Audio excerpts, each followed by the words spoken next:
Olá pessoal, sejam bem-vindos a mais um vídeo aqui no canal.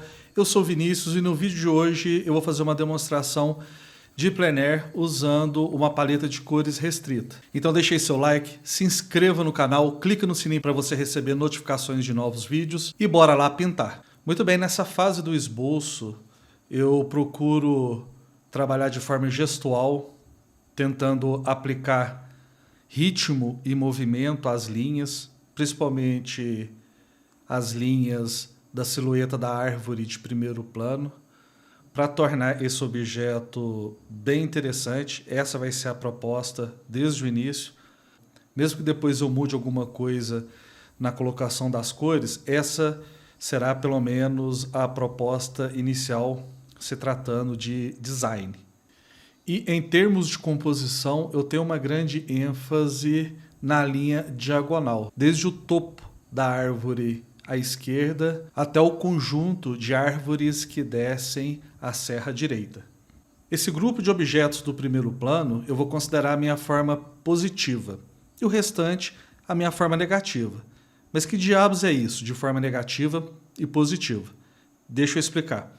A forma positiva e negativa na arte referem-se à relação entre as figuras ou objetos representados e o espaço ao redor deles. Esses conceitos são frequentemente usados em artes visuais, como pintura, desenho, design gráfico e escultura, para criar composições visualmente interessantes e equilibradas. Ou seja, a forma positiva é o objeto de maior interesse, o objeto na qual a gente vai investir um pouco mais de atenção, e a forma negativa é o que tiver ao redor desse objeto positivo. E não é menos importante, porque a forma negativa e os elementos que estão ali dentro ajudam a complementar esse objeto principal da forma positiva. Muito bem, eu vou começar aplicando as cores pelo primeiro plano. Como a minha paleta de cores é restrita e eu não tenho cores tão escuras assim para poder criar uma variedade ampla de tons, principalmente para a criação de tons mais escuros, né, de valores tonais mais baixos, eu vou começar pelo primeiro plano, porque daí, a partir do primeiro plano, eu consigo regular o contraste tonal dos outros planos, porque eu já vou começar trabalhando aqui com as tonalidades mais baixas. Muito bem, deixa eu explicar melhor. Essa é a paleta de cores que eu estou usando para essa pintura. Repare que se eu tirar os matizes e deixar somente as tonalidades, eu não tenho uma ampla variedade de tons. Isso me dificulta um pouco a criar contraste tonal. Se eu trocasse o azul cobalto pelo azul ultramar, repare que eu teria mais recurso para poder criar um contraste mais amplo de tons. Como eu substituí o azul ultramar pelo cobalto, vai ser um grande desafio. Isso porque no primeiro plano eu tenho que ter cores realmente escuras, passando por tonalidades médias até as cores mais claras. À medida que os objetos se afastam, ou seja, me refiro aos objetos do segundo, terceiro e quarto plano, o contraste nesses objetos, nesses planos, eles se tornam mais sutis, ou seja, a gente tem uma diminuição da amplitude de valores nos planos posteriores. Muito bem, começando agora pelo segundo plano, repare que eu começo com uma cor acinzentada e que tem um valor tonal um pouco mais alto, ou seja, essa cor é um pouco mais clara do que essas cores que estão no primeiro plano. Isso aqui é uma maneira que eu tenho de aplicar esse conceito de arranjo tonal de forma eficiente quando a minha paleta de cores restrita não tem cores com valores tonais tão baixos assim, que me dá essa liberdade, por exemplo, de começar pelo último plano, sabendo que quando eu chegar no primeiro plano e precisar de criar uma variedade grande de tons, eu vou ter recurso, porque eu vou ter cores ali que me permitem isso. E por que é tão importante assim a gente se ater a esse processo de arranjo tonal na pintura? Porque é um dos pré-requisitos para uma boa execução do efeito de profundidade, certo? Além da temperatura das cores e da intensidade. As cores dos objetos, à medida que eles se afastam, elas vão ficando mais frias, elas vão perdendo a intensidade e elas vão tendo uma variedade menor de contraste tonal. As misturas recebem uma quantidade um pouco mais excessiva de branco para poder clarear as cores. Mas o branco ele não tem só esse perfil de clarear. Ele também neutraliza bem as cores, porque o branco é uma cor neutra. Tanto o branco quanto o preto são cores absolutamente neutras. É por isso que, às vezes, a gente tem que tomar um certo cuidado para poder usar essas cores, o branco e o preto, porque eles podem tornar a nossa mistura um pouco mais poluída, um pouco mais acinzentada. Sendo assim, você já consegue reparar que a gente tem dois tipos de contrastes aqui. O contraste tonal, ou seja, de valores, entre o primeiro e os demais planos, e o contraste de intensidade. As cores do fundo, elas perderam a intensidade de cor. Elas se tornaram mais neutras, enquanto que as cores do primeiro plano ainda têm uma certa intensidade. Isso ajuda muito a criar essa ilusão de profundidade.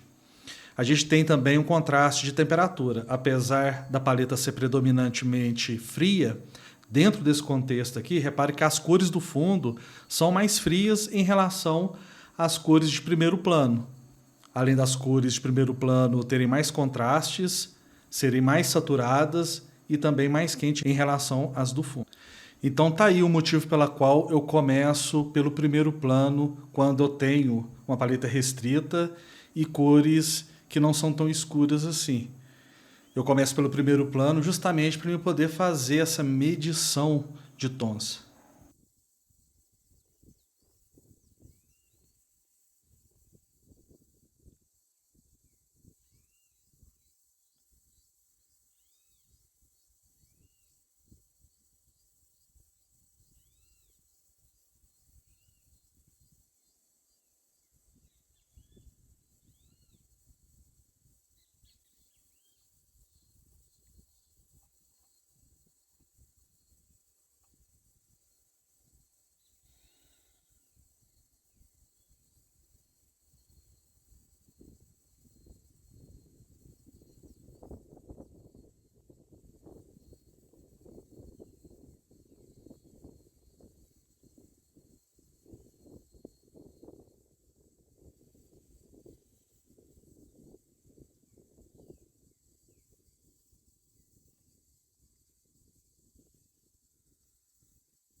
Agora as coisas começam a fazer um pouco mais de sentido. Eu vou começar a colocar luz nas copas dessa árvore de primeiro plano.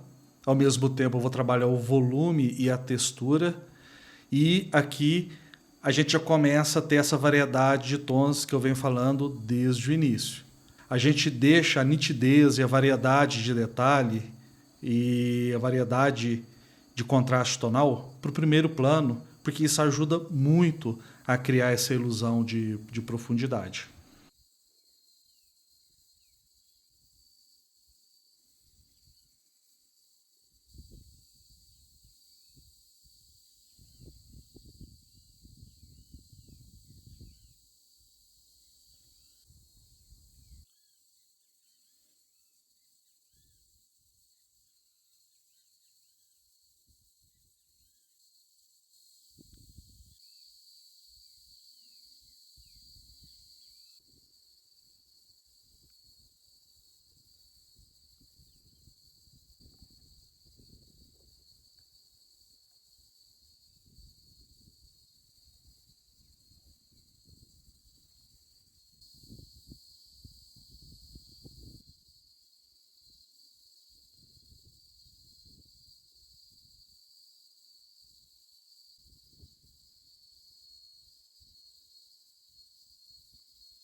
Muito bem, com a tela toda blocada, eu já posso começar com o refinamento, ou seja, a colocação dos detalhes. Aí eu começo a trabalhar o tronco, ainda seguindo aquilo que eu falei lá no início, que é o movimento, né, o ritmo das linhas dessa árvore de primeiro plano. É claro que vai ter muita coisa aqui ainda para mexer, mas eu já consigo ter um vislumbre da cena, da atmosfera, do arranjo tonal, do equilíbrio dos tons dos demais planos e da harmonia de cores. Muito bem, se você chegou até aqui, gosta do meu trabalho, se inscreva no canal, clica no sininho aí para você poder receber notificações do YouTube e também me siga nas redes sociais que eu estou sempre postando foto, imagens de trabalhos novos por lá, principalmente no Instagram. É muito importante o bloqueio da tela, ou seja, a gente cobrir toda a tela já com as cores que a gente vai usar, ou pelo menos com uma underpainting ou com uma imprimitura, porque a gente já começa a ver as cores se relacionando umas com as outras. As cores, elas têm comportamentos distintos quando elas estão sozinhas ou quando elas estão sendo acompanhadas por outras cores. E isso é muito importante porque a gente já pode fazer os ajustes necessários e recuperar certos efeitos, como profundidade, luz, sombra, enfim. Vamos falar um pouco agora de trabalho de pincel? Você deve ter reparado que eu comecei a pintar com um pincel de cerda de pelo de porco, que é esse pincel mais firme, né, de cerda mais firme. E é interessante a gente começar com ele, porque a gente pode esfregar a tinta na tela e depois vir detalhando com um pincel macio, esses de Marta ou Marta Tropical. Isso porque a gente precisa de eficiência na hora da aplicação das cores na tela, porque a gente trabalha com grandes massas chapadas de cores, né? Sem nuances, né? Flat colors. E depois a gente vem trabalhando com os detalhes. Não quer dizer que a gente trabalha totalmente com uma cor uniforme, a gente vai variando uma outra coisa ali, principalmente quando eu comecei a trabalhar na forma negativa, que eram as formas ali, as cores dos objetos do segundo e terceiro plano, inclusive o céu, certo? Mas é mais eficiente a gente trabalhar com um pincel largo e de cerda mais dura para esse fim, é mais eficiente. A gente não sofre tanto na hora de colocar as cores, principalmente nas primeiras etapas da pintura. Trabalhar com pinceladas largas no início da pintura é interessante porque isso dá mais dinamismo à pintura. Há artistas que nem dão tanto retoque assim na segunda etapa, deixa as marcas da cerda do pincel, as transparências, ou seja, as texturas, para poder enriquecer mais e dar mais personalidade ao seu trabalho de pincel, certo? Então é importante porque, se você reparar, a gente quase não retoca tanto depois. A gente vem detalhando por cima e isso dá um aspecto de pintura à la prima ao nosso trabalho, né? Que é uma pintura feita em uma única sessão.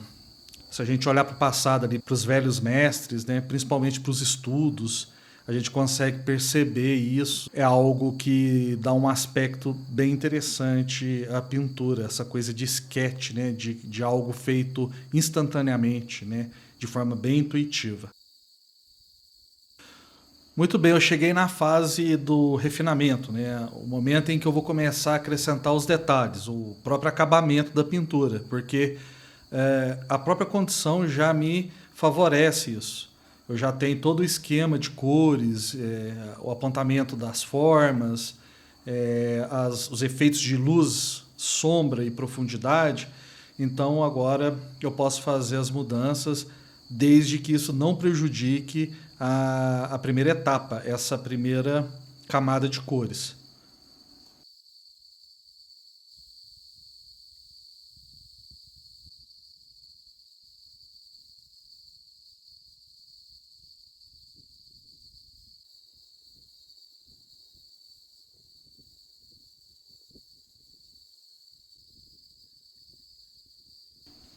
Então, pessoal, na mesma mistura que eu usei para fazer essas primeiras fases aí, principalmente dessa onde eu estou colocando esse azul da sombra, eu deixo as misturas prontas aqui na minha paleta.